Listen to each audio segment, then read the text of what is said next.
Can the Amish succeed on carnivore when they couldn't succeed with the traditional, simple Amish lifestyle? We're going to talk about that in today's video because Jen and I, say hi Jen. Hi guys. We're heading to our good friend's house, William and Esther. William and Esther have 10 children? 10 children, and they're amazing. They're the most incredible people. We've known them for several years. They've had us over for dinner. We've had them over for dinner. We've become very good friends with them. Stop out here and you can trade places. Jeez. Oh, Carrie, where are you going? And I'm going there to drop off a book. This book, Return to Simple by Kim Van Dola. This book is incredible. I love this book. Kim coached the Amish. She coached the English. I'm the English, by the way. If you're not Amish, you're English. She coached the Amish, she coached the English, and she wrote this incredible book about returning to a simple life. Well, what's more simple than being Amish? The Amish are pretty simple. They have no electricity. They have no cell phones. They don't do any technology. They have no vehicles. But the standard American diet is so pervasive. It's literally traveled around the world. It's become the worldwide standard diet that everyone's getting sick on. And it has even infiltrated the Amish. William's incredible. They're great. They grow most of their own food, but they have junk food. They have highly processed flour that they bake with. They have lots of sugar, way too much sugar. That's highly addictive. And they go to the gas station or the grocery store and they still have their junk food. In fact, I was in their Amish horse and buggy and there was a Reese's peanut butter cup in the little middle console part of it. William knew me before I was carnivore. And 1 year into carnivore, I went to visit William and he said, what did he say, Jen? Whoa, Carrie.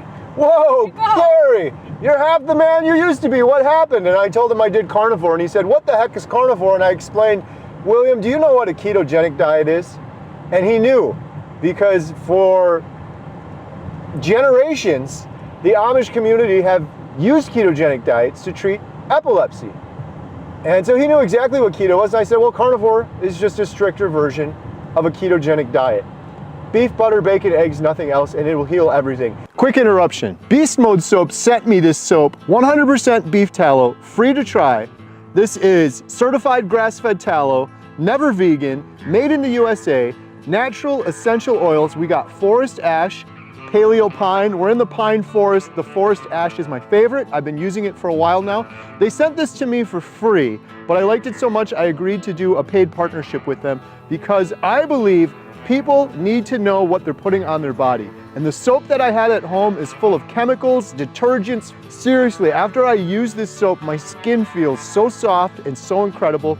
What you put on your skin ends up in your bloodstream. And I only want to put good things in my body and on my body. And this, there couldn't be much better. This is 100% beef tallow. Learn more at BeastModeSoap.com. And William is intrigued because he recently had surgery for a hernia and he's having horrible, agonizing stomach issues. Jen, Lynn, Dave, and myself went to visit William the other day. He wasn't home. Esther was home. And we had a lovely chat with Esther, and she is so intrigued and so interested in starting the carnivore diet. She is on board. She is on board. She's having heat intolerance issues. William's having stomach issues, and they just know it's because they're not eating as naturally and simply as they could be. But they wanted to learn more, and that is what we're doing right now. We're going to go talk to William. We're going to gift them this book, Return to Simple, and I believe he's going to go carnivore, and I believe it's going to probably drastically extend his life. It's going to certainly improve his quality of life. It's going to get rid of his inflammation. And that is why he is in pain right now. That is why he's having stomach issues from inflammation. And I believe Esther's going to do it with him, and she's going to overcome her heat intolerance. And I believe both of them are going to see life through a clearer lens that they didn't realize was possible because they've been viewing life through a foggy lens, and that has become their new normal.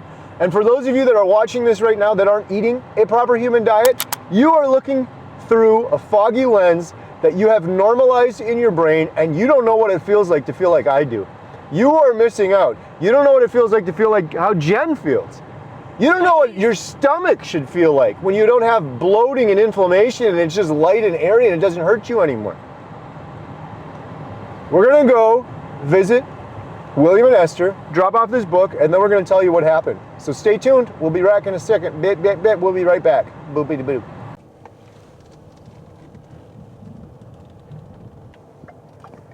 I am so happy we just did that. We just spent, what, an hour? Half hour maybe?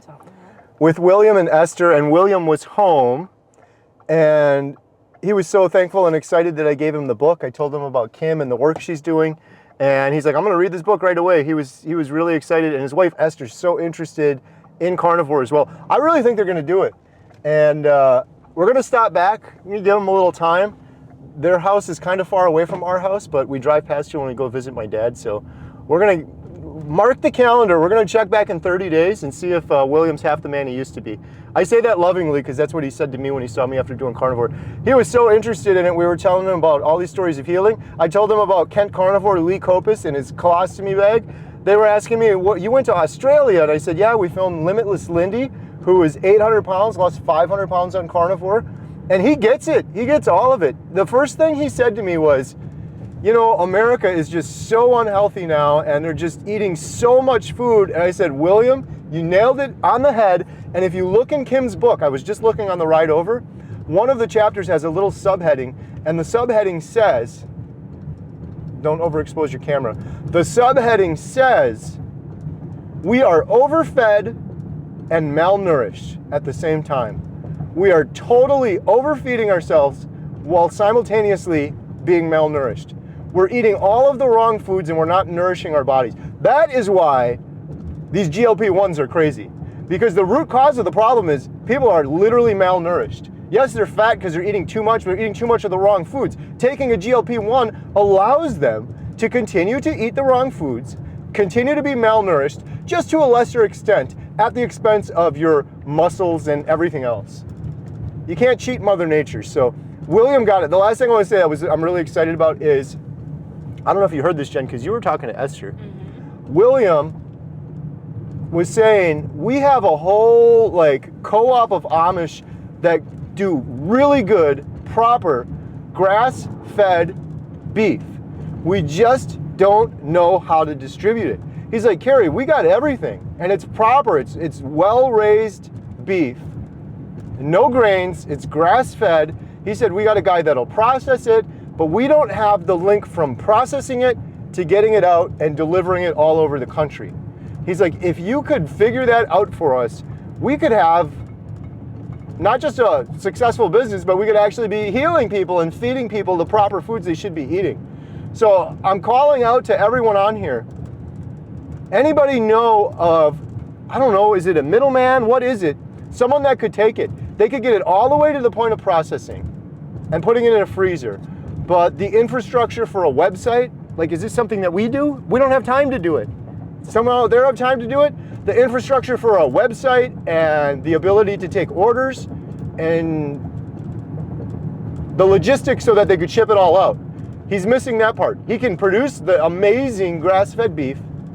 He can take it to a processing facility, but he needs that missing component, that sort of tie-in between the Amish and the English. We're the English. So I'm going to turn my wheels and think more about that, but I hope maybe somebody watching will have some ideas and some suggestions so that we could make this happen. Maybe a network of Amish raised beef done properly.